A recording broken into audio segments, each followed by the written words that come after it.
It's what I told Elon, like when I got him on Twitter. It's just a big mistake. Like I literally, my friend Billy and I at dinner got him to use Twitter. Oh, God. And he shows me the clay models of the Model S. And he's flipping through it. You know, on the BlackBerries, they used to have that little trackpad thing. Yeah. And he said, I think I can do it for $50,000. I said, if you can do that for $50,000, you'll change the world. I have an uncanny ability to look at a person and I will see above their head winner in a neon sign that they can't even see. That's your mutant power. That's my mutant powers. And so when I made my first couple of million, I was sitting there with my wife after I sold the company. She goes, are you okay? And I said, no, what do you mean? This is incredible. She goes, you're crying. And I said, I'm crying? Wow. What happened in San Francisco is they just had the best deal in the world. The lowest economic price for fentanyl, $5 a hit, with the least policing. There's a bunch of liberal guilt, and people hate entrepreneurs. They hate billionaires. They hate people who've made money. Who wants to build a bridge? Who wants to do that? Who's capable of doing that? There's a group of people who are capable of doing that. They're called entrepreneurs. How many people can we reasonably have seek asylum here?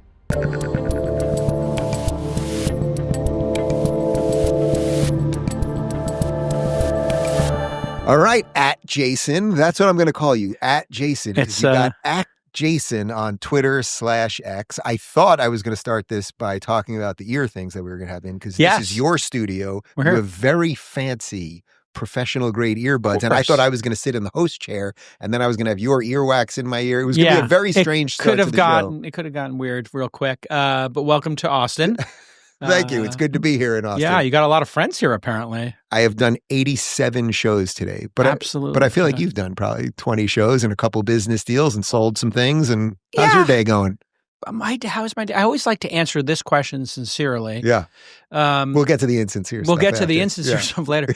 I said when Uber stock hit 88 that I would retire, and it hit 88 the other day. Because it's just a lucky number in Chinese culture and gambling. So I sometimes buy in for $8,800 when if I'm at a casino, $8,888 just for fun. It had nothing to do with the DeLorean in 88. No, but that's also part of the lore, I guess. And then, I'm a big Knicks fan, as we were talking about. We both have a passion for basketball. Yeah. And here we are on the cusp of beating the world champion Celtics. And Jason Tatum, I guess, ruptured his Achilles in the last minute, but we would have beat him anyway. And so we would have been up 3-1. And this is like the one, there's like two things I always wanted to be in life, is to see a Knicks championship and be really rich. And one of those things has happened and the other hasn't.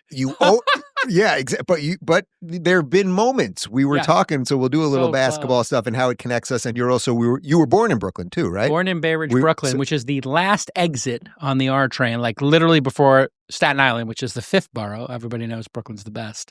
But you're a Brooklyn boy too. Yeah, so I was born in Bensonhurst. You've got a couple years on me, but we basically come from the same area. Same place. We were saying when I did your show just here a few hours ago, we come at this thing that brings us together from opposite positions, because I was kind of a politics guy that ended up doing tech. You're a tech guy, really, and an investor that I guess ended up doing politics. Got dragged into it. And yet it seems to me very clear that both of our love really is basketball. So we're clearly still in the wrong line of work. Absolutely. You and I should be doing commentary. We should just be doing sideline reports. You could be I could do the color commentary. You could do the play-by-play. There was an incredible startup years ago. I don't remember what it was called. It was like Simulcaster or something like that. Yes, they dropped the letter. This. And it would basically, you could watch the game on TNT or NBC, but then you could broadcast your audio. It was such a great idea. I did it a few times, and then do you know the company? I know the company. I looked at it, investing in it. The problem is the sports leagues are pretty particular. In that time they were. So there was a whole fan culture with soccer, football in the UK and everywhere in Europe, where they have fan TV. And this broke out on YouTube. And there's one called Knicks Fan TV. And I'm friends with CP who runs it. And, like local sports radio you used to listen to. So after every game, he has 3,000, 4,000, 5,000 diehard Knicks fans who listen to commentary after the game. And maybe 5 or 6 years ago when the Knicks were winning 15, 16, 17 games a year. There were a couple really. It was pretty brutal. There. Yeah. We would all be it'd be like 200 of us on YouTube in this little community. And then over time, we got Jalen Brunson and Julius Randle, and then traded him and got Cat, and the team got better and better. And it's just been a passion of mine. But it really is interesting, the audience becoming part of the show. Yeah. And for the fans, by the fans is what CP calls Knicks Fan TV. And it's become like a little business. And it very much reminds me of what you were doing, like with your fan base or our fan base here at This Week in Startups and All In, is the democratization of this, which started really in the internet in the late 90s, has actually come to fruition with the tools, the bandwidth, and the monetization is all lined up perfectly. And it's really beautiful. Anybody at any time has the platform and create a show and can be as famous, notable, affluent, rich as their talent will take them. Talent, little hard work, little bit of luck. Do you percentage those out, like talent, hard work, good luck, connectivity, location? Yeah, that's a great question. I have always been obsessed with media. And so my first business was getting into the zines. I was online for dial-up computers in the 80s into the 90s. And then I saw zines at Tower Records on Lower Broadway in Manhattan, and there was a little section in the magazine still there? section. It's got to be gone. Oh, that's now, been right? gone for decades. Been long gone. But that iconic. place where people would go and look at records, and you'd meet people. It was like a kind of like the original Tinder. You go there, and maybe if you're in the goth section, you meet somebody. In your case, you're in the Frankie Valli section. Exactly. You might meet other. There you go. I thought you were going to make a gay joke. It was okay. It wasn't a gay joke. It was a 50s dork joke. I like those better. In the Frank Sinatra section, you might be no biddy. You never know. Exactly. But there was a zine section, and there was a zine called Mondo 2000, and there was another one called Paper Magazine, which was a zine at the time, and they became a glossy. Yeah. And there was one 2600 about hacking, and I really got obsessed with that. And I had started a zine called Cyber Surfer about dial-up services, then Silicon Alley Reporter, play on words. And there was very few ways to break into media back then. You had so many gatekeepers. And what I realized was those zines, even though they were 16-page photocopies that were folded a certain way, and you can look it up online, how to make a zine. Yeah. They were next to Spy Magazine and Esquire and The New Yorker. And it was like an epiphany for me. Oh, I could create my own magazine. And then who's going to stop me? And I did it. And I put $1,800 on my credit card, and I went up to the Village Printers on 43rd and 6th. I took my first issue of Silicon Alley Reporter, and I went to Roseland, where there was an internet party happening for Total New York, one of the first internet websites. And there were probably 200 people there, and I had about 300 or 400 of these printouts on a luggage cart. And I went there and I started giving out this zine, and I handed it to people. And then by the time I had handed out like the 200th one, I turned around and I looked at the party. The entire party had stopped. And 100% of people in the party were looking over each other's shoulders, flipping through the magazine. And I looked at it and I said, this kid who's, dad's a bartender and mom's a nurse from Brooklyn, who goes to school at night at Fordham, I just took over the entire internet scene. All 200 people are reading my words. And it just... You wrote the entire thing. I had a couple of friends write a couple of stories. Yeah. But, I realized at that time, wow, if you control the medium, you have that like power, you can define reality, you can own the scene. And I really think content is really about community. And I kind of saw that very early on when I was 23, 24 years old. And I kept pulling that string and pursuing it as a career. And I combined live events, parties with the zine. And then it grew to conferences and radio and email newsletters. And then I wound up starting a blog company when I had seen all these blogs, in the early 2000s started to get, a lot of attention. There was one called Pay Content. That's somebody who worked for me had started. There was one called Boing Boing, if you remember that. I remember that. Shenny Jardin, who worked for me, started doing it. And then I had seen Gawker that Nick Denton had started. So I saw that and I was like, I'm going to start I was at the Patrick Ewing Retirement Center ceremony at Madison Square Garden with my friend Brian Alvey. And I said, I think these blogs are going to become a thing. And he said, why? I said, because if you're a really good writer, you don't have an editor. And so you can write things that the editor would have stopped you from writing. It's like very punk rock. It's very much like, I was into Dylan. I was like, it's kind of like acoustic. It's kind of like going down to Bleecker Street. You just take out your guitar and you go. Yeah. And so again, it clicked in my brain. Oh, no gatekeeper, no gatekeeper. And that is really what podcasting is about as well. Podcasting is about no gatekeeper, nobody telling you what you can say or not. And then talent comes from reps and understanding every nuance, every detail. So I could tell you in this studio that we're sitting in, the lights, the cameras, the microphones, the audio software, the lighting, these cables, I have set all that up You mean all the tons of time. All the stuff's plugged in? All the stuff that's plugged in. I don't know what's going on here. No, that's a splitter for headphones. Yeah, it's the audio setup. But anyway, the point is, like, media is really about details, whether it's filmmaking or magazines, and their collaborative efforts. So I just became obsessed with every nuance and learning each of them to about 50, 60, 70%. And when I did the magazine, I knew how to do the layout. I took the photos. I did the writing. I did the editing. I sold the ads. And it just clicked in my brain. If you know every single aspect of the production, nobody can fuck with you. You're kind of unstoppable. So every time I did a different medium, and podcasting came out of the podcasting revolution came out of blogging, because Dave Weiner and Adam Curry decided to add to blogs an attachment, and the attachment could be a PDF, an image, or an MP3 file. Yeah. And so I was maybe the fourth or fifth podcaster. So what year was that? 2003 or 4. Yeah, because I started a podcast around 2005 or 6, and that was still very. I didn't even know when I had a guy that I was doing it with, my on-air partner, who was like, "Let's do a podcast," and I was like, "Okay," and we would sit and do it. So we'd have mics like this sitting at a table, and then he'd be like, "Okay, I'm going to put it up now," but I didn't even know where it went, or like I think it was maybe even before the iPhone, or the iPhone had just come out, and I was like, I just don't know what, or iPod, right? Yeah. Sorry, I was just like, I don't even know what the hell this is, but I knew I could do this. Yeah, you're good. You're a good talker. Yeah, podcasting. the name isn't from like pods of whales, which people think. Right. It's from the iPod. And what they did was the iPod, Dave Weiner and Adam Curry, who don't get enough credit for this, they just had this insight. If you plug the iPod into your computer, and then at night they ran a script that went to the RSS feeds, and every night it would look to see if there's any new files, and then would put it into a podcast artist, an album, and then a track. And so it hacked the original thing and the original iPod. And then you would take your iPod with you on the subway, and you'd have a couple of talk shows.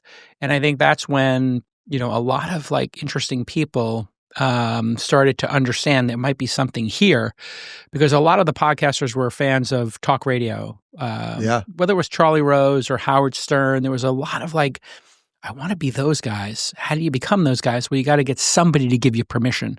And here was a permissionless way to just go publish. It's interesting because timing-wise, that's also probably around when Stern was leaving AM radio, right? And he went to Sirius is coming out, but correct. So he went the other route, but it still had the same bones of you'll basically and be Adam free. Carolla gets a lot of credit because Adam Carolla took Stern's spot in LA for a year or two, and then he got into podcasting very early. And then who was the guy who had the web show that Joe Rogan was on and kind of blew Green. Green. Tom Green. Tom Green was doing webcasting. So webcasting predated it. So you could stream video with a webcasting server at that time. And so, just watching all that was like very mind-blowing for me as a young person. Are you person. nostalgic for those old days? Like when it was all so new and like you didn't really know what you were doing, but you knew you loved something and you were just trying to do it, where now it's like you can walk into rooms and people know who you are and you can make deals happen more easily. And I mean, there was something very charming about the early days of it when there was only 100 people or 1,000 people listening, because it was much more freewheeling, and, heavy is the head that wears the crown kind of situation. Like, be careful what you wish for, because when you do become popular and you get to the top of the mountain, which arguably you are, and, all in is, very strange things start to happen because fame, even the micro fame that we have, I consider like podcasting fame, micro fame, even if I don't want any more fame. I'm just like, whatever I have right now is good enough. That's not good. Everybody's built for it, is what I've learned. I'm kind of built for it because I like people. I'm a super extrovert. When I took the Myers-Briggs, which is known as astrology for men. Right. I knew you'd like that joke. Yeah. I was like, ENTJ. Yeah, yours must have been off the charts. Well, I was 94% extroverted the first time I took it 20 years ago, and then 10 years ago I did it at an offsite, and I was 100%. And to the point at which the proctor was like, "Did you do that on purpose?" And I was like, "No, I don't know how to do it." She's like, "Have you taken the test?" I was like, "Yeah, like 10 or 15 years ago." And she goes, "Oh, it's changed." She goes, "I've only seen that one other time, like 100% extroverted." So I love. What happened to that guy? I don't know. I think it's Donald Trump. I think he's president. Look at you. You have more in common with him than you think. Perhaps. You'd have to be careful because, it does create a house of mirrors. If you're not grounded and then it happens to you, then, you might have a hard time understanding that who you are and what you believe is different than how people perceive you, right? And I think you probably have had this experience. People will project their fantasies, their anger, their joy, whatever, into an individual that they are fans of or that they listen to. And what's particularly interesting about podcasting as a medium, which I didn't anticipate, was there's something about being in people's ears, like we are right now, for a regular period of time. And you got to daily. And there's something about getting to daily, which Howard Stern did, Charlie Rose did. I did for a while here. I'm 4 days a week, 3 days on This Week in Startups, 1 day on All In. And when you start hitting daily and you become a habit for people, now they have this experience of asymmetrical intimacy, which is another way of saying fame. They know everything about you. They know you have a kid or 2 kids. They know your dog. You like to ski in Japan. They know all this stuff. You've never met them. So when they come up to you, it's this cathartic moment, like we went to summer camp together and we haven't seen each other for 20 years, or we fought in like some war and then we saw each other again at a 50th reunion of something, a D-Day. Like it just opens up this incredible emotional experience for people. I find that absolutely pleasant and joyful. It's incredible, It's incredible. Sometimes it can be a little bizarre when they remember something about you that you don't even remember. Of course. You're like, wait, I said that, I did that, I was there, and then yeah. I have to brace for impact because people say, you don't remember this, but you had this profound impact on my life. And I'm always like, I hope in a good way. Yeah, right. And it's actually quite charming because I have always been so effervescent and enthusiastic about entrepreneurship and people quitting their jobs and just following their dreams and have given people that roadmap. I can't tell you the number of times, it's thousands, that people have stopped me at an airport over the last decade and say, I heard you say this to this founder on your podcast. And I wound up starting a company. I quit my job and I put all my money into it. And I said, oh, how'd it go? Oh, I lost everything. And I'm like, okay, I'm sorry. And they're like, no, I did another company and I sold it for $50 million and now I'm married, I have 3 kids and I'm independently wealthy. I'm like, great. Did you ever think of calling me to angel invest? And they're like, yeah, I did actually, but I never did. Or even worse, I did and you never responded to me. Or how often do you get hit up at the airport where they try to pitch you right then and there? And I love it. When people say, can I pitch you? I'm like, that's my greatest joy. It's if you can pitch me as long as you are cool with me giving you my candid feedback. Right. So I just always tell permission to be candid. And they're like, or would you like me to sugarcoat it? And what are the percentages here? How often do you? 100% do they want me to be candid? No, of course. I get that. But I mean, how often does someone randomly approach you at Starbucks or at an airport, pitch you something and you're like, wow, we're going to have a call about this?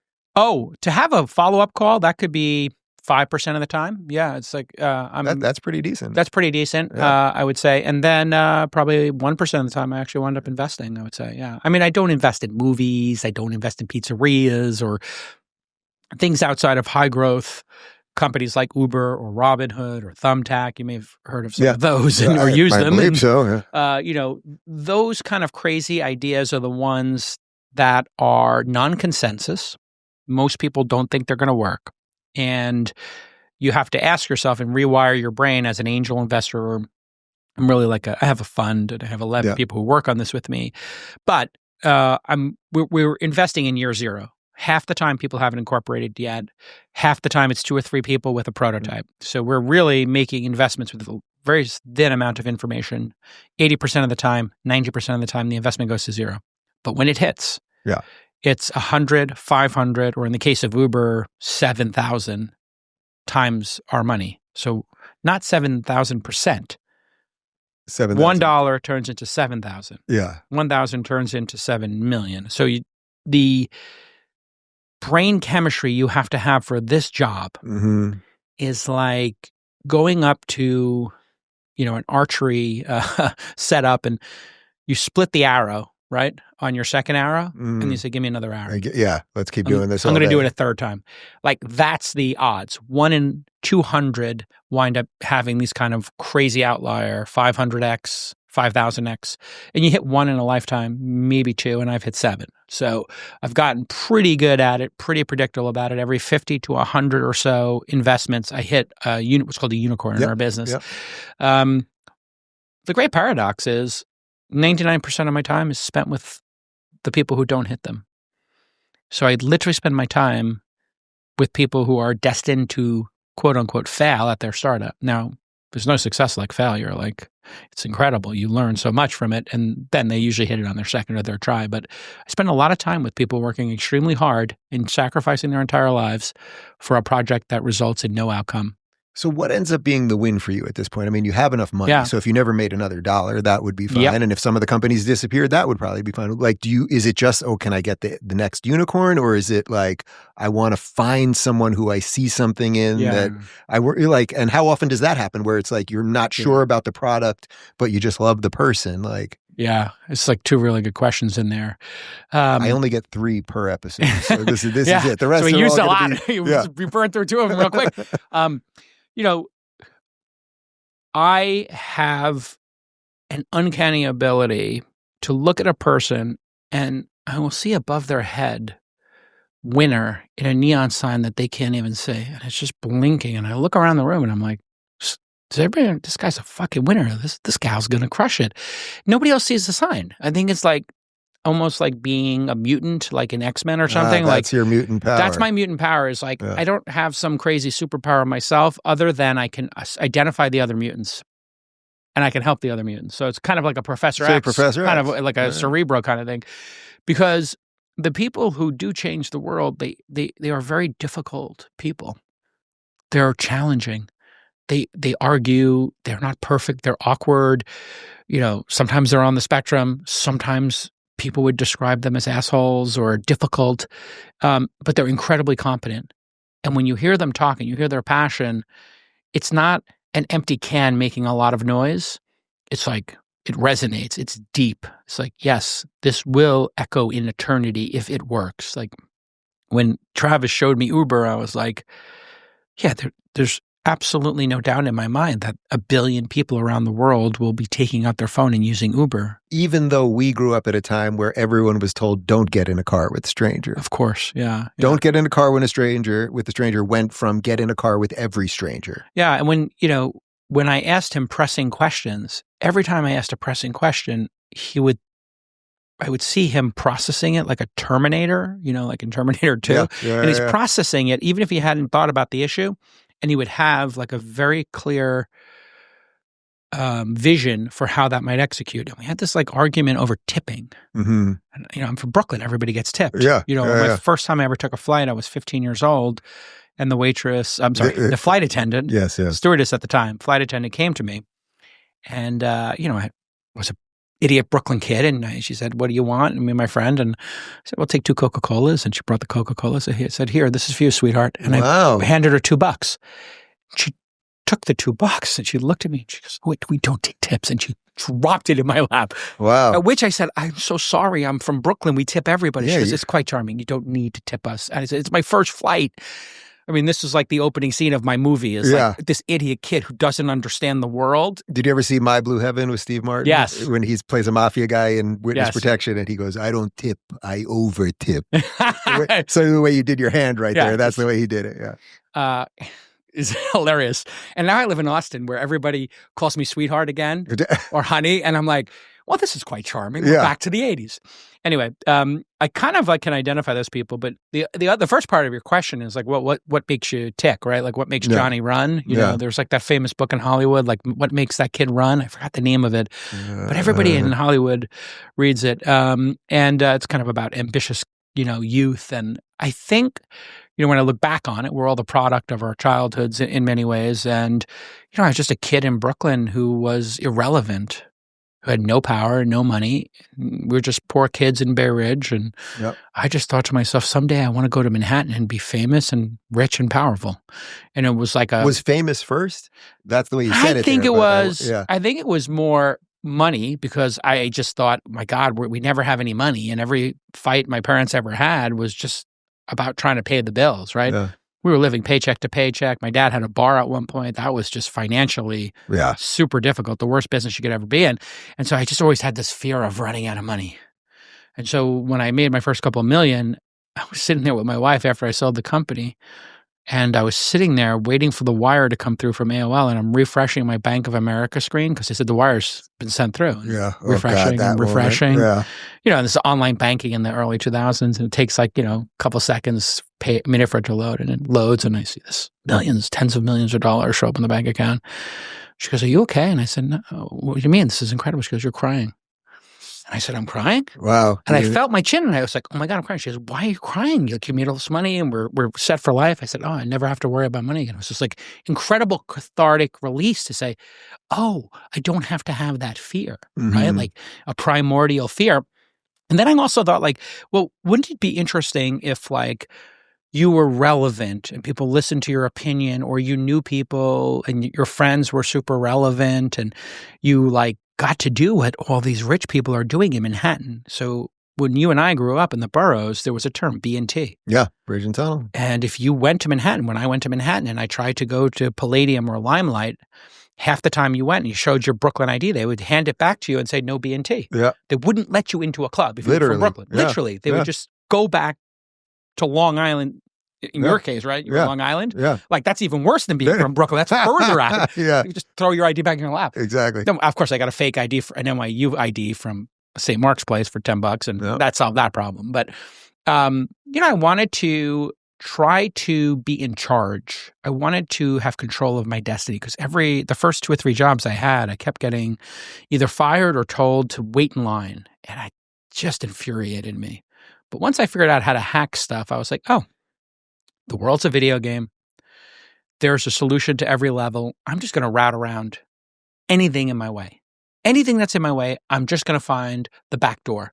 Because in New York, we kind of, like when we went to the movies, one person would buy a ticket. They go to the back of the Fortway. They'd open up the emergency exit, and 6 kids would run in. Like, that's how we went to the movies. We didn't have the money to go to movies. So one person bought a ticket, went in. We just always had an angle. We had an angle. And so, that's what got me through the first 20 years. But, after that, you're going to wind up, and I tell this to entrepreneurs because I've seen it happen over and over again. And ones who've made much more money than me, you see the bank statement, and then you all of a sudden regret selling your company. You have no purpose. They own your company, the brand, the baby, the team doesn't work for you anymore. And you're sitting at home with all this money and all this time. And I've seen people get really depressed, drugs, suicide, depression, they realize, oh, that does nothing to solve whatever it was that put that battery in me. And then you have to, the shark has to stop moving, and you have to actually examine, okay, well, what actually gives you joy? And what is your purpose? And then I was really able to see, like, I actually really enjoy building things with people who are different, who are mutants. How did it change you? So you go from not having anything, then it did take some time, but now, okay, you refresh the Bank of America, you see all this money, like, it has to fundamentally change you at that point, because you're crying without even realizing it. Like, I think it not just that you have more shit. It took the edge off, and it took a couple of years, but then I realized, okay, now I'm dangerous. Like, I don't need, even when I was an entrepreneur, I needed some permission. I needed to make money. I needed to get an investor. There were costs associated with it. Then it was like, oh, I can just start a project now and just do it. I don't need to go to an investor. I can just build the prototype or get started. And, in today's day and age, young people who have skills, product designer, developer, sales executive, they can start a project on the weekend. And we have something called Founder University, where we teach people over 12 weeks how to build a company and all the little secrets that people don't know. And some of it's like obvious stuff like legal issues around cap tables, which you probably had to learn as a comedian. Yes. And it was not like the funnest part of all of this. We as Elon and I called it in the early days, like how's it going on this or that? And we'd be like, I got to do some chores today. What chores are you doing today? Oh, the cap table, legal, accounting, HR. But we all have to do our chores. Like this fun stuff like launching rockets or building podcasts. And then there's chores. Yeah. Hiring people, firing people, all that kind of accounting stuff. But, then the fundamental change, I think, is I realized, there's like no upper limit to this. The world is rooting for entrepreneurs. They're rooting for creators. And everybody can create, but it's just, I think, the learned helplessness in society is such that people have been told to wait in line and these are the safe routes. And then there's another side, which is pursue your dreams. And both of these are equally bad advice. Pursue your dreams is like, well, you're going to need some skills. Right. You're going to need a target. What's the destination? Is there a market need for that? Are there customers who you're solving a problem for or delighting? Like there's a lot of blocking and tackling between you and follow your dreams. Right. You and were it's a also, stand-up. there's going to be a lot of work you got to do outside of your dream to just survive while you're pursuing the dream. The amount of stupid jobs that I had when I was doing stand-up, like. Oh my God. What was the worst? Oh God. I mean, I did everything from bartending and waiting tables and all that kind of stuff. Like some of the worst. Well, I wasn't even paid for this, but to get on stage as an early comic, I used to have to stand outside for 2 hours a night in Times Square, rain, sleet, nor snow. And give those flyers? We called it barking. Barking. That's what it was. And then eventually you'll love this as a founder. I was like, wait a minute, why am I doing this every night for someone else? And I opened up 2 clubs and started my own comedy club 6 nights a week. I gave one once the second one became super successful. I gave the first one to the guys that were kind of beneath me. I kept a little piece of it, but let them run it. And then it was the largest TGI Fridays in New York City and on 49th and Broadway. Yeah, and I know we took over the downstairs. Yeah. We turned it into a 6-night-a-week, 2-show-a-night comedy club. And I split the profits with the other comics. And, Genius. And that was purely, as we discussed on your show earlier, it was purely out of necessity. I needed to get on stage. Yeah. And then I figured out a way to make money around it. And this is the sort of like, you can just do things, which is now a catchphrase in Silicon Valley. You can just do things. Yeah. Like there's generations who have been told like, can't do that.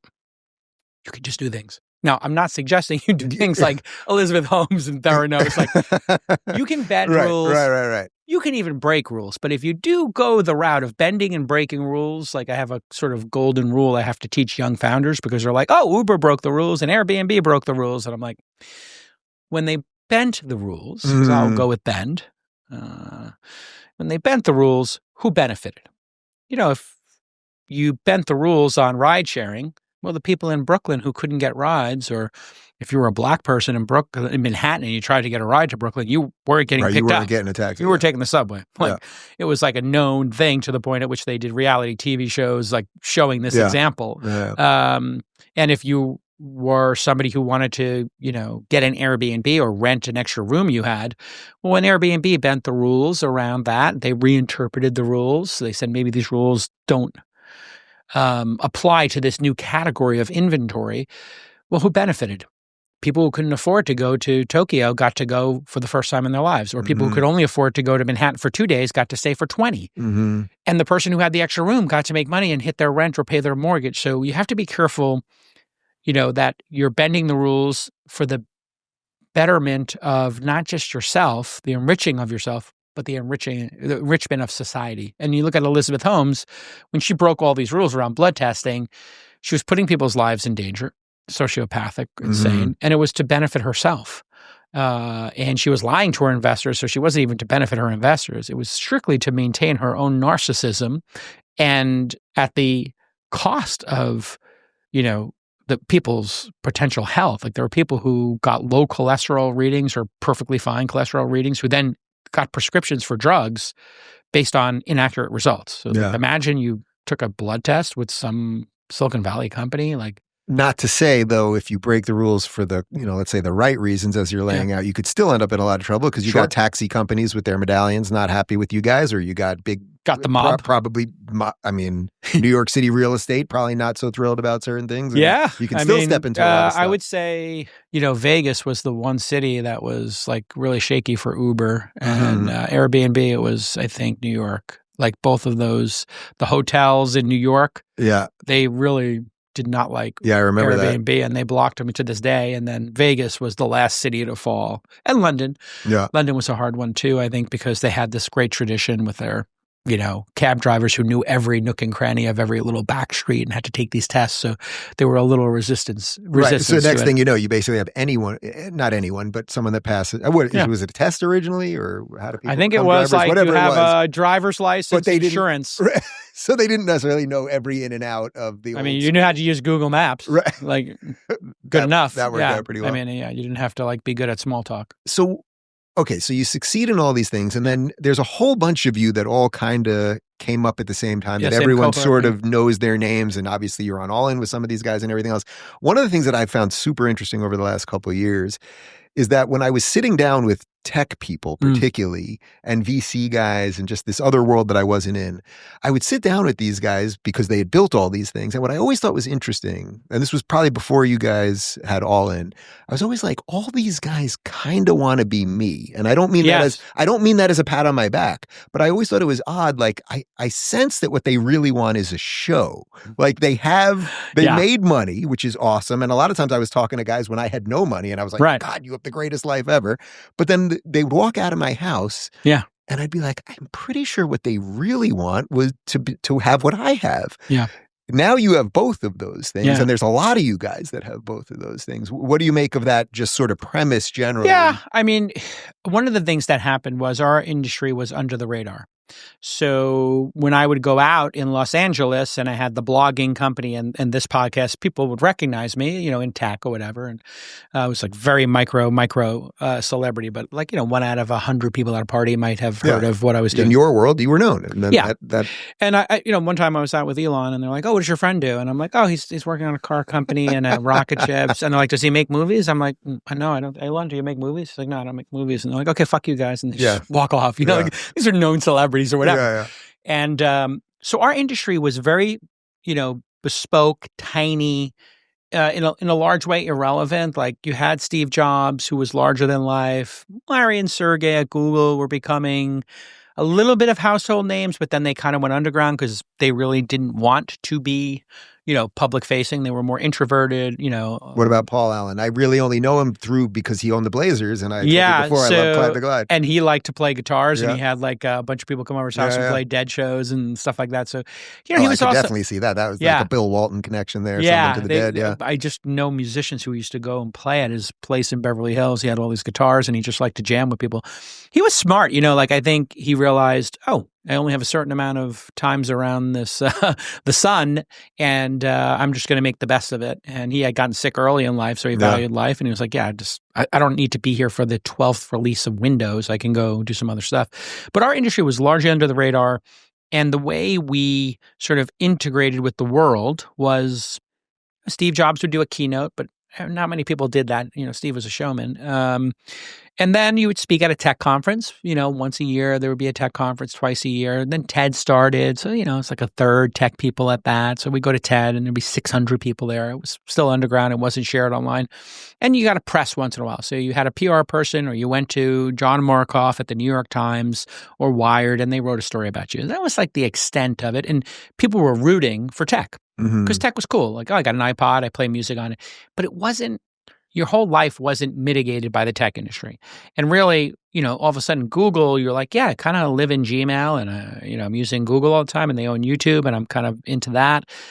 And then really, I think Facebook was a major moment in time when, you know, the people started to see the dark side of tech. Like, oh, this is like resulting in bad things. Right. And this is taking a lot of people's time. And this guy doesn't seem to have the great intent with people. And, you know, like and you start hating people that you were so excited to reconnect with this person. Next thing you know, you're fighting with them about nonsense. Marriages are getting broken up. It's getting contentious. And really social media, Facebook specifically, Instagram, it started having like a certain toxicity to it. And then the world kind of started to turn on tech a bit. We went from like these nerds who were making cool shit that people could enjoy, but, you know, generally made people's lives better to, is this actually making my life better? It's kind of not. And I don't trust that guy. And really, Zuckerberg was that guy, I think, that a lot of people were like, I don't know if I trust that guy. Now, Elon was a hero to people like, oh, it's like making this electric car. It's going to save the planet. And yeah, wow, we're going to go to Mars. Cool. Like, you know, it's just like very simple. People that hate him now thought he was the second coming. I mean, it's incredible. I think, because he really, when he was doing Tesla, I mean, he went bankrupt, basically. He's been public about this. I'm not speaking out of school. He basically went bankrupt, and a friend of ours was loaning him money to keep him afloat. And I famously had dinner with him one time, and he showed me the Model S car on his phone. He was getting in the middle of his divorce, and he's told the story publicly. And I was like, I have a couple of $1 million I can loan you. He's like, don't bother. I'm done. Tesla's going to go out of business in 2 weeks. And I was like, really? And he's like, because I had seen in Gawker, they said it was going to go out of business next month. I said, is it true? And he's like, no, it's not true. I was like, oh, thank God. He's like, we have 2 weeks, not 4. Whoa. And I was like, whoa. So this is like right before Christmas. Who did he take the money from? I don't know how I don't know the story. Well, we were at Boa eating a steak, just the two of us. And he was... you were at Boa on Sunset? On Sunset, It's literally the only thing from LA that I miss. That was my favorite restaurant. Great, and it's the only place I go back to. Two of us went there in our Roadsters. He had P1 or P2, the prototype, and I had number 16. And he just had texted me like, hey, on our Blackberries, like to date this conversation, let's have dinner. I'm feeling kind of blue. I need some company. So I went and had dinner with him. And he was like, yeah, it's kind of, I was like, what's going on with the rocket ship company? It's like, yeah, well, we blew 2 up. I said, well, what happens? When's the next launch? He's like, oh, the launch is coming next month. And I said, what happens if you blow that one up? He's like, SpaceX is gone. And I'm like, okay, well, I got a couple of $1 million. I'll ship it to you on Monday and, whatever, I'll loan it to you. And he's like, don't bother. Not necessary. I said, well, Elon, there's got to be some good news. And he said, yeah, actually, I got some good news today. I said, okay. And he takes out his BlackBerry and says, don't tell anybody. And he shows me the clay models of the Model S. And he's flipping through it. On the BlackBerries, they used to have that little trackpad thing and the ball. That little thing, yeah, and he's flipping through it. And I looked at it, and it literally was clay models, like little clay. But I'm looking at it, I'm like, that's nicer than the Porsche. It's like, I've never seen a car. Yeah. It looks kind of like a futuristic Taurus or something. It's like, what is it going to cost? It's 4 doors and it's like a sedan. He's like, yeah. He's like, what should I call it? And I was like, I don't know. You call it like the Model T. He's like, yeah, we can't call it the Model T. He's like, we call it the Model S because T is still, Ford still has the trademark. We actually looked into that. I was like, yeah, that's a pretty good name. Model S is good. Like ST, whatever, sedan. And I said, what's it going to cost? And he said, I think I can do it for $50,000. I said, if you can do that for $50,000, you'll change the fucking world. This company has to survive. And like he wound up over Christmas in St. Bart's, closing some funding from some friends of ours, and he kept the company alive. Yeah. But when I got home, I went to my wife, Jade. I said, give me the checkbook. And I wrote 2 $50,000 checks. And I said, dear Elon, great looking car. I'll take 2. Love, Jason. And when did those get delivered? I sent it to him. I kid you not. He put it in his desk drawer. He didn't cash the checks because he didn't want to take the $100,000 and blow it. But I knew that would like maybe give him an extra day in payroll. And I told Jade that 100's done. We're never going to get it. But I wanted to like let him know I was in his corner. And I kid you not, like 3 or 4 months later, the checks get cashed. He had handed them to somebody and said, here's the first orders. I got the first orders. Literally 3 years later. Your serial number reservation, 0000001, 0000073. So I called him and said, hey, Elon, I can't take number 1. You got to take number 1. He's like, take number 1. I got 4 of these prototypes. I got no garage space left. Right. His probably don't have a number on him. And he said, I want you to have it because you were the first person to order it. And it's like very important for me for you to have it. And then I had the 73 and I gave that to my friend Sky Dayton who had supported me. How'd you drop all the way to 73? Well, he had other people who were investors in the company and who so he wanted to greedy include. With the 2. So. Getting 1 and 2 would have been a little over the top. Anyway, I think he just said, like, put this at the end of the other orders. Right. So maybe there were others. Actually, that was probably what happened. I don't know exactly. And I still have that car, and the car's worth like $1 million, and it's going to go in the Smithsonian. So wow. That's if the Smithsonian's listening, I got to find somewhere to put it. So that story actually perfectly kind of explains the thing that I was asking about, which is this weird thing of like, so successful builders who are good at these things and can take these risks and do all these things. And then the fame component has now come with this, where you guys on All In, people, now you guys do conferences and people just know you from a million things, or Elon's level is now off the charts. Yeah, he's the most famous person in the world. Right. Yeah. It's not even, you can't Which is, by the way, terrible. I mean, people, I think, oh, I want to be Elon Musk. It's like, no, you don't. Like, he can't even go out to dinner. Like, I'm like, let's go to dinner. I got this new place, or let's go on a hike. It's like his life is like living in a cage now. Like, it really sucks. And then with all this hate, because he just wants to make the government more efficient, I can tell you, like, he has got a very highly ethical, moral mission he is on, which is he, like many of us on All In and other people who have, been in and around this administration. I'm not part of it, but, I'm around it. I mean, we identified pretty early on the existential crisis for America is running out of money and this debt load. And thank God, Trump and JD and everybody and Peter Thiel and everybody in that circle kind of had the maturity and the courage to say, yes, that is an existential. Putting aside how you feel, Democrat, Republican, never Trumper, always Trumper, MAGA. None of that matters. We have a balance sheet that is upside down. Yeah. If you've ever known anybody or your family members who've been upside down with their mortgage payments or underwater or no job that's America. And there's only one way out: cut expenses or raise income, austerity or income. And, if we try to take too much taxes, then people stop working and, we need more money to be going in the economy. And then if we stop government spending, well, that's not good for the economy. Like, this is not going to be easy. Just like losing 50 pounds is not going to be easy, but you got to do it at a certain point or you're going to die. Yeah. There's a lot of comorbidities that could happen from all this. So I just think, the stuff he's doing with DOGE is unbelievable. And we really need to carry on that DOGE spirit, beyond this administration. The government should really be effective and it should not waste money. And the amount of corruption and grift from all sides of the aisle is unbelievable. What they found is going to be talked about for a long time. And yes, they're going to make some mistakes, cut too many people here, not cut enough people here, but you got to start somewhere. And you got to do it fast. Do you fear that him walking away, or at least maybe he's doing one day a week or he'll always be somewhat involved, but that the bulk of him walking away at this point, that because he looms so large over everything, even though I've seen a lot of interviews with the DOGE guys and it's a really eclectic mix of what seem like hyper capable people, that you need someone like him and there's no one else like him to like actually continue the mission properly? I think he can parachute in and inspire people and keep them focused. It's going to be on Trump and JD to keep it a priority. Yeah. And, there are people around Trump who I worry about. There were people in the first administration who I definitely worried about and what their motives were. And, now I kind of like Lutnick and Bessent and Elon and Sachs, obviously a close friend. Yeah. There's a group of people, Tulsi, who are around Trump, I think, who are either incredibly highly qualified and or have incredible intent and don't need to be there.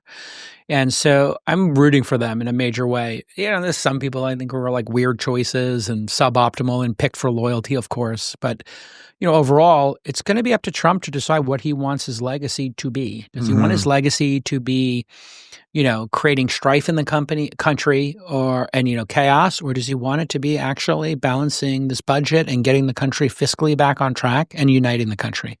Do you think there's any risk? This is not my position, but this is what you hear a lot, that there's some sort of risk in having all of these like hyper wealthy people around him. Like, this is the oligarchy magically appearing. One of the things that I loved from Linda McMahon, who took over Department of Ed, she gets up there and the first day, she's a billionaire. She was like, I'm here to put myself out of a job. I thought, what a great thing for a public servant to say. But, if you listen to the Bernie class or whatever, they're upset that, he's got all these rich people around him in essence. As if the Democrats wouldn't have done it or didn't do it.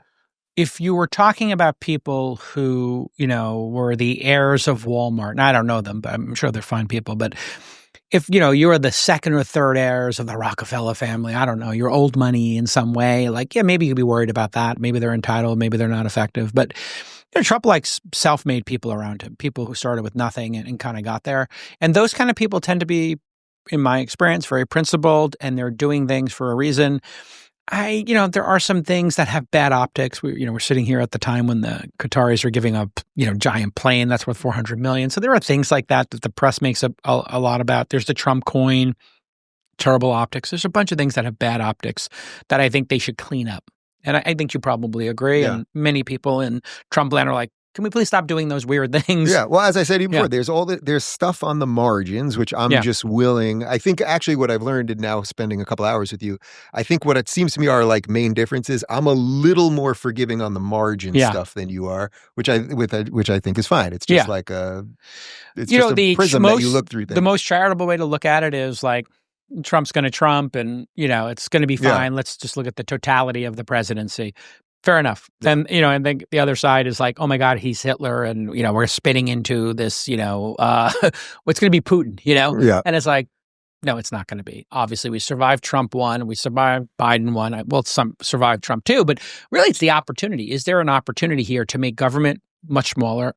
As I've gotten older, I've started to appreciate this concept of states' rights and that there's this incredible feature in how this experiment known as America was constructed, which is the states compete with each other. Yeah. And if you think California is devolving like I did, and I think you probably did as well. You're giving the Dave Rubin story now. Yeah. And I was like, this place is not where I showed up 20 years ago. When I got to California in 2002, I was like, this place is incredible. Look at the nature, look at the people, look at the opportunity. And then it was like, oh yeah, we hate capitalism. We hate entrepreneurship. We're going to just let the cities burn. We're going to allow, junkies to take over, and they're more important than the safety of your children and the safety of businesses. Like, it just doesn't make any sense. And you're like, what's going on here? And it's like, oh yeah, there's a bunch of grift going on, whatever. And then you come to a high functioning city like Austin, or you go to Miami and you're like, oh my God, this is like, wait, a city can have less crime and you could run the city for the taxpayers and the citizens, and the parks can be clean. And oh yeah, I think I prefer this. And watching New York devolve has just been tragic for me. I grew up in the 70s and 80s. And I remember it peaking under Dinkins, how dangerous it was. Yeah, and then, I remember that. Then you had Bernie Getz shoot a bunch of kids on the subway because people were carrying illegal guns in the subway in Manhattan because it was so dangerous. And I was like going to school at that time in college at Fordham. I was just like, I went back there with my kids and they wanted to take the subway and see how I, got to Brooklyn, whatever. I took them on one subway ride. It was chaos. Yeah. Homeless person, another person screaming and yelling. 3 police went running down the platform. It stunk like urine. I'm like, we're going to get back in an Uber. Like, this is too risky for me to have 3 daughters on a subway platform where these people are high out of their skulls on meth or fentanyl. Like, what's going on here? And the cops have given up, and the city seems to have given up on any just modicum of policing or stability. What do you think turns these things around? Because obviously a huge amount of people have left Cali. San Francisco was the hub of everything you're talking about. I mean, when I met with Elon the first time there, we stood in his office. I think I told you about this off camera, but we stood in his office, in the corner office, so he has a nice view of the city. And he's literally he was doing play-by-play. It was kind of funny the way he was doing it, as if he was watching a sporting event. Yeah. Basically, like, they get the drugs there, they do the drugs there, they wander over there, they fall asleep over there. Yeah. It's like, that's people not supposed to be. I think people have to get sick and tired of being sick and tired. And then when you see the tax basis change over time, which has happened in New York and New Jersey already, from what I understand, all those folks moved to Florida because they were already going for a couple of months during the winter anyway. So it's like, if you're down there for 2 or 3 months. No, the snowbirds just stayed. The snowbirds were like, yeah, I could just stay here and not deal with like the crime in Manhattan and this chaos. Like, it's there. My understanding is New Jersey and even Connecticut are having problems with their tax bases because there were some hedge fund people there who were paying $1 billion in taxes, and like, they're not there anymore, and that actually affects services. So you have to get sick and tired, but I think it's a 10-year process, and it's not a 2-year process. And like this Karen Bass, in Los Angeles, and watching her operate in the world when she came back from her trip, and she couldn't even answer questions from the press, and she didn't come back in time, and then they could have had Rick Caruso, like the guy who created the Grove and the Pacific Palisades. Like, these are beautiful institutions that I took my children to. Private fire department keep his freaking thing going. It's still standing when. Yeah, I mean, here's a crazy idea: water. Yeah, like, and a private citizen can get 10 fire trucks filled with water, and Karen Bass is in another country, like in, I don't know where she was, in Ghana, and like, what does that have to do with Los Angeles? Los Angeles has got serious problems. Like, and she had been warned about the Santa Ana winds kicking up before she left. It's just complete disgraziad, as we would say in Brooklyn. And like, it's so disgraceful. And I think people have to get sick of it. And you look at Rick Caruso. Why didn't they vote for Rick Caruso the last time around? Because he's a rich billionaire white guy. Yeah. Let's just call it what it is. Yeah. There's a bunch of liberal guilt that, and people hate entrepreneurs. They hate billionaires. They hate people who've made money. Guess what? Like, are we like, is this Atlas Shrugged? Who do you think built society? Right. Who's left? Who's left? Who wants to take the task of building the fire department? Who wants to build a bridge? Who wants to do that? Who's capable of doing that? There's a group of people who are capable of doing that. They're called entrepreneurs. They're fearless, dogged, 12, 14-hour-a-day people who just work and do the work and who are qualified. And we hate those people as a society. Like, open your eyes, folks. Do you think that's shifting the psychological part of that? It is. Yeah. I think once, things can only go so far to where people say like that's enough is enough. And I think for Los Angeles, it's different for every city. It's different. Los Angeles, it was the incompetence of the fires. Mm-hmm. They could have avoided a lot. I mean, thank God people didn't die at a much higher rate. It was only a handful of deaths is what I understand. Yeah. Thank God. But, the loss of property could have been avoided in a lot of cases. I mean, especially with like, and they kind of make fun of me and Trump for this, but like Trump was right about raking. Yeah. It's so dumb. But like in California, I have a house up in Lake Tahoe. The brush just got out of control there and there would be fires. Then Trump does this whole thing. There's a bunch of fires. He says, hey, in Norway, they rake everything up. It's like it's forestry, it's called. Yeah. So he's exactly right. Like, why aren't we doing that? It's like, oh, yeah, because we're incompetent. Then after all these fires, and Trump says this, I go up to Tahoe. There are people in the woods around all the different ski houses and towns raking up giant piles of stuff, doing controlled burns and shipping it out. Same thing in Los Angeles. I saw it over and over again when I lived in Brentwood. People were letting their brush go crazy. Yeah. And like you just have to change the roofs and everything and you can solve these problems. And for, I think, San Francisco, it is when your car is broken into for the third, fourth, fifth time, when you go to the store and you can't buy deodorant and it takes 20 minutes to buy a razor and you need to get a shave, and it's like, is this like some crazy dystopian Gattaca world or something? Like, and the answer is yes. Or you're in New York, and you get on a subway platform, and like literally the week before I got there, 3 people were stabbed by one guy in 1 week, and I'm like, I can't go to my hometown. Someone literally raped a dead man on the subway. You heard that one? About literally, it was an illegal. Thought he was just mugging somebody, and a guy turned out to be dead, and then he raped him. I mean, try to put that together. I mean, it just sounds like something from a horror flick. It doesn't even sound real. Yeah. And then somebody was lit on fire. I mean, what do you think that says about people's like slow motion ability to accept horrible things? Because the same day that I met with Elon that first time, because he's so busy, he kept delaying the meeting. I got there at like 2, and every hour I was getting a text from his assistant. It's going to be an hour, an hour, an hour. Yeah. Finally, I was starving. It's about 8 o'clock, and I'm looking for a restaurant. I was like anything, but I could not find anything that looked tenderloin. safe. No. So I texted Saks. Yeah. And I said, hey, I can't. I went to what's a fancy steak chain that's there Ruth over Chris. there. Not Ruth Chris, fancier than that. They have one in Malibu on the water. Well, yes, I know that one. I'll get it in a second. Mastro's. Mastro's. Great. So I go. I see a sign for Mastro's. So I'm like, all right, I'll go to Mastro's. Can't be like a homeless. They were literally making meth or coke or cooking something outside. I was like, I can't do this. So I text Saks. I was like, is there anywhere around here that I can just get a meal without feeling I'm going to be killed? Yeah. He said, yeah, come to my house. Yes. And that's what I did. Yes. But that feeling that you're just, but yet you see people I think that are walking around as if this is all normal. There was like a contingent in San Francisco, which was very different than Los Angeles. There, people were like, on the fringes, I think, incredibly liberal. And, like I remember when I moved to Santa Monica in 2002, 2003 timeframe, they were like having a big fight over, can homeless people sleep on somebody's storefront and like in their store well, in the well, like, in the little. The vestibule, basically. The vestibule, basically. Yeah. Thank you. And like all these like. And they basically yoga said yes, moms right? said yes. Yeah. And it was like, well, my dad owned a bar. Like, that's ridiculous. I got to come out and clean the place and then chase the person. So that's like a weird, like, liberal guilt kind of like, oh, like, well, what's the core problem here? Like, they're addicted to drugs. So if you treat them like homeless, you're not going to solve the problem because there are beds available. There's more beds than they need. This is about being on, like, a super drug. So you have to actually, it's mental illness, it's addiction. There's like other things you have to address. And so, you accept when you pay for something. Somebody told me this one time, incentives matter. And if you pay for something, you get more of it. And what happened in Santa Monica, what happened in San Francisco is they just had the best deal in the world. The lowest economic price for fentanyl, $5 a hit, with the least policing. And I remember when I was looking into this, because Saks and I collaborated on getting rid of Chesa Boudin.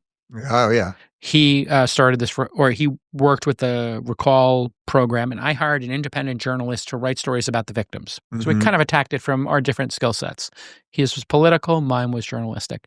And we just kept harping on like this issue over and over again in the early days of the podcast, and we got Chesa Boudin removed, or the people there voted for it. But, when you were watching this happen, you're just like, how on earth could anybody like allow this to happen? And San Francisco is filled with not just like liberals, but there's actually socialists and communists, like quite literal, like who believe that capitalism is bad. One of them's running for New York City mayor right now. This guy Zohan or whatever his name is. Yeah. So, you know, I listen to some of these folks. There's a couple of podcasts like that are super anti-tech, super anti-capitalist. I listen to it to try to understand it, and it makes no sense. Like they're literally like people who believe that capitalism has to go away, and I'm just like, okay, you're doing that from a podcast studio with an iPhone, and you're got an internet connection. Like none of this would have been possible without entrepreneurship and capitalism. But people are getting sick of it, and this is the great thing, back to that like states' rights.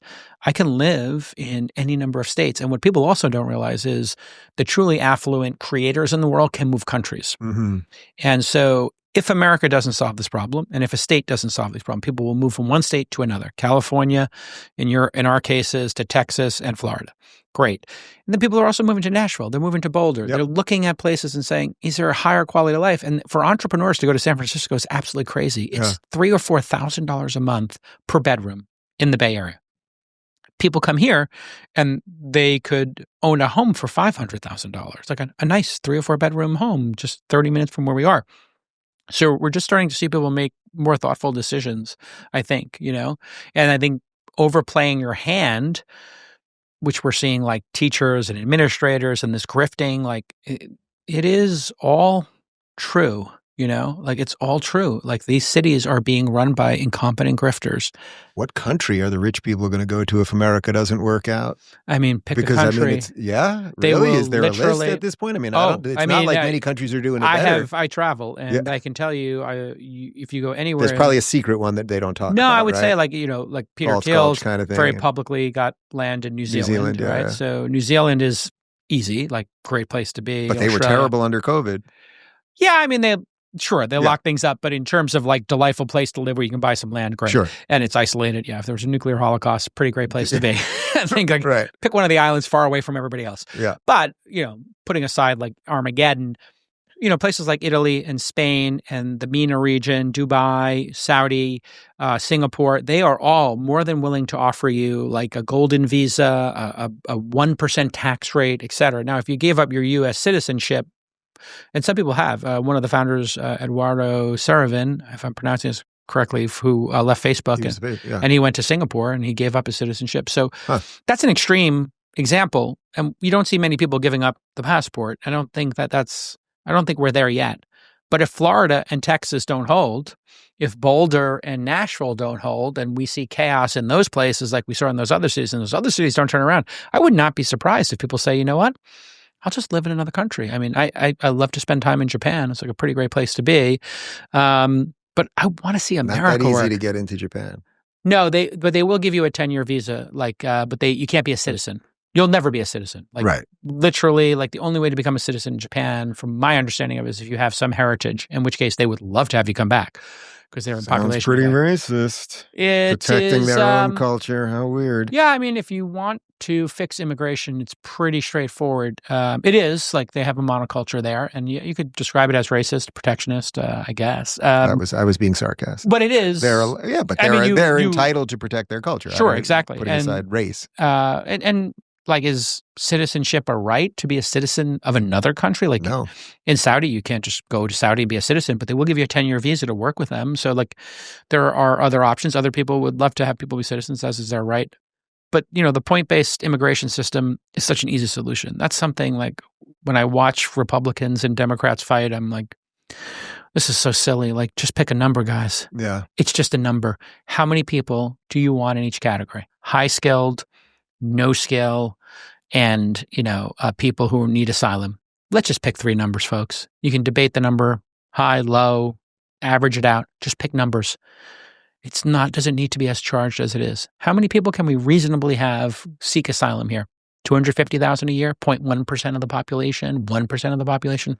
I think we should be trying to get to 500 million Americans through immigration and through, population. Well, since you went there, so then what do you want to do with the, let's say, 12 to 16 that are here that are illegal? If they are great citizens, I would give them a path to citizenship. I would have them pay a fine for each of the 10 years they're here, and they can pay it off over 10 years. And if they speak English proficiently and they understand the Constitution and they pass all those tests, we allowed them in this country. And in fact, it was the Republicans who allowed them in this country by far.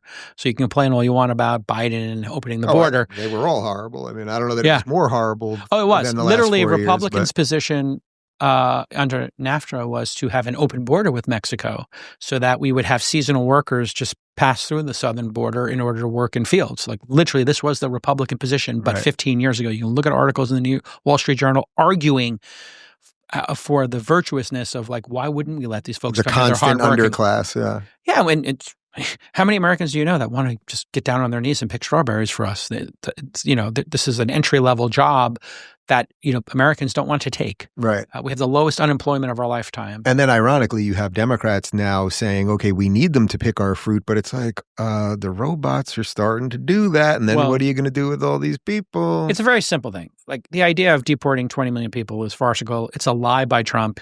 It's a lie by Bannon. It's a lie by Steve Miller. They're just doing that to feed the MAGA base. It's red meat for them.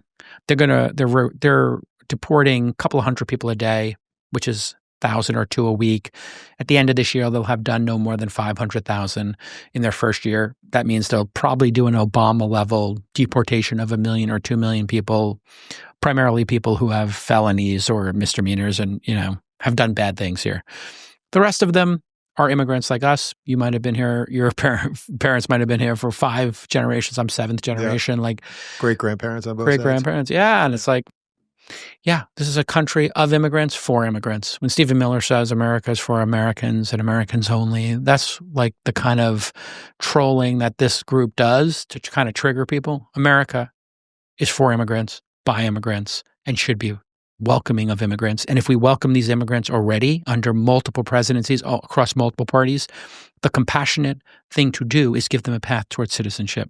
And if they are good actors and they're willing to pay, because they're already paying into Social Security, they're paying for Medicare, they're paying for a lot of these services that they're never allowed to tap unless they become citizens. So let's give them a path, right? I don't want to end on politics. Well, no, but what do you think? Tell me why I'm wrong. No, I'm largely there. I'm not for kicking out somebody. No, I'm not. I would say this. I'm not for kicking out as a blanket rule someone that's been here for 20 years, that's law-abiding, that has a family. About 5 years. Yeah. Or even, I don't know, you have to pick a cutoff at somewhere. Sure. So it's all sort of arbitrary. Yeah. So I don't know. Let's say 5 years. If you've been here 5 years, I'm not fully proposing this right this second. But if you've been here, let's say 5 years, and you've been here and you haven't broken any laws and you have a job and you, let's say, have paid family and you've paid taxes and something, there's something that we can do. I like what you said about that, if you've been here a certain amount of years, then you can pay it back a certain amount. So there's something that has to be played with there. And what we're not good at as a country really is dealing with the nuance of that. Yeah. Am I just going to kick out everybody? I know Do you know how much it would cost? Well, the cost and just the chaos afterwards and the shredding of a portion of our social contract, even if they're are illegal. And what's the point? Yeah, it's messy. It's messy. We have 7 million open jobs right now. We have the lowest unemployment of our lifetime. It's 4%.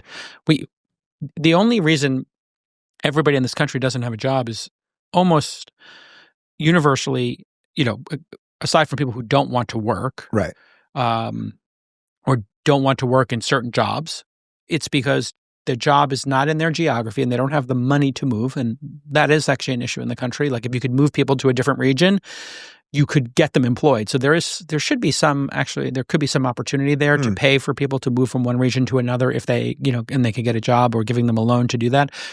Putting that aside, then it tends to be skills, and skills are freely available on YouTube and, Gemini and Grok and ChatGPT. It's almost no skill you can't learn in a couple of days or weeks on, the internet. So we are doing so well. If we were to deport, even 10 million people or 5 million people, would cause massive chaos, massive expense in this country. And it would be completely against the soul of America to allow these people to come here, to use them for their labor that we're unwilling to do, and then to savagely deport them because, I don't know, you don't like Biden and you think he did the wrong thing by opening the border. America did that. You know, it's interesting. I think America opened the most border. Republicans, by the way, I think would get on board what you just laid out there if they saw the crime and the drugs drop. Sure. So if the Democrat-run cities, if New York and Chicago and LA and Portland and Seattle, blah, blah, blah, if they could get that more under control, which they still, even now, Eric Adams, who's kind of coming around, he's still doing so much wrong. Yeah. So it's like if they could get that more under control and then people could get back to that more normal life, I think a fairly moderate plan like you just laid out there, or a thoughtful plan, actually would make sense. Yeah. But until people don't see the crazy subway videos anymore, or dead people don't get raped on the subway, et cetera, I just think there's just no chance for that. Americans commit far more crimes than immigrants. Immigrants almost universally keep I know their they say heads that down. It just doesn't matter. It doesn't feel that way optically. Yeah. You see these. Yeah. It feels worse to people when they see an immigrant commit a crime. You know, if an immigrant speeds or steals, it hurts more than to most people than maybe, you know, an American doing it, which I understand to a certain extent. Like maybe you feel like you have a little more rights here to break or bend the rules and whatever. Right. But, you know, I think what's nice thing about you and I talking is like, there is a moderate path forward, you know, and that's what I've tried to do on All In as like the most left of the group. It's like 3 people who are either in the administration, around the administration, or super right wing. And, you know, I think people try to make me into a lefty, but I'm kind of living in Texas on a ranch with and I carry a gun. Like, I mean, I'm kind of not I'm not carrying a gun right now. Right. I mean, I might be. You never know. It's my right. No, whatever you want to do, anyway, it's fine. It's fine. I mean, you can move here and carry a gun. I'm not ending on immigration, and I'm also not ending on January 6th. So I'll give you just like an open one to end this on, and we will definitely do this again, which is, so what is exciting to you now? Like, what are you looking at right now that you're either business or personal, or just that you're just like, this is awesome, and I want to be part of this, and cool.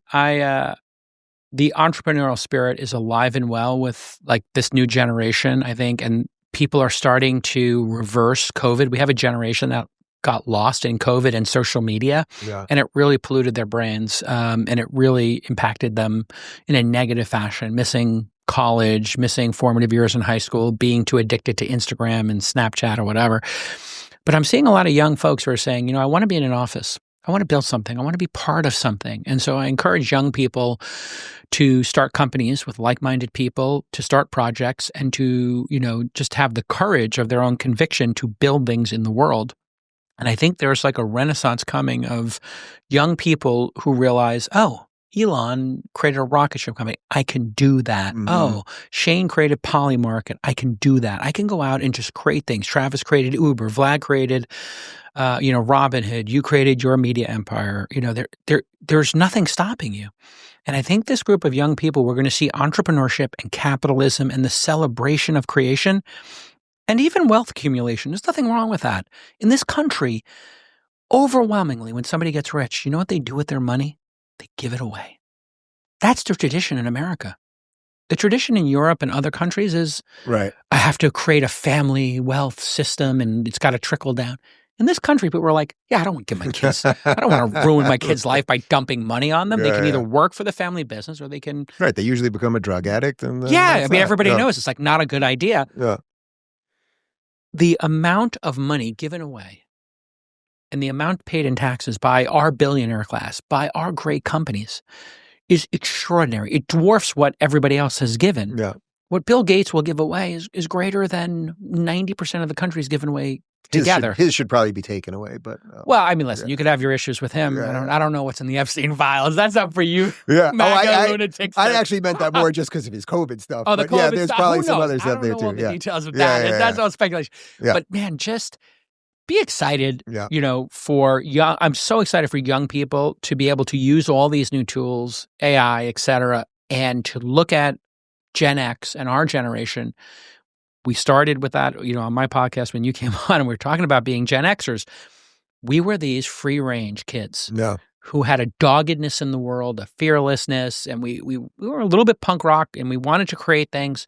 I'm seeing that in this next generation. I'm meeting 20-year-olds, 15-year-olds, 25-year-olds who are like, you know what?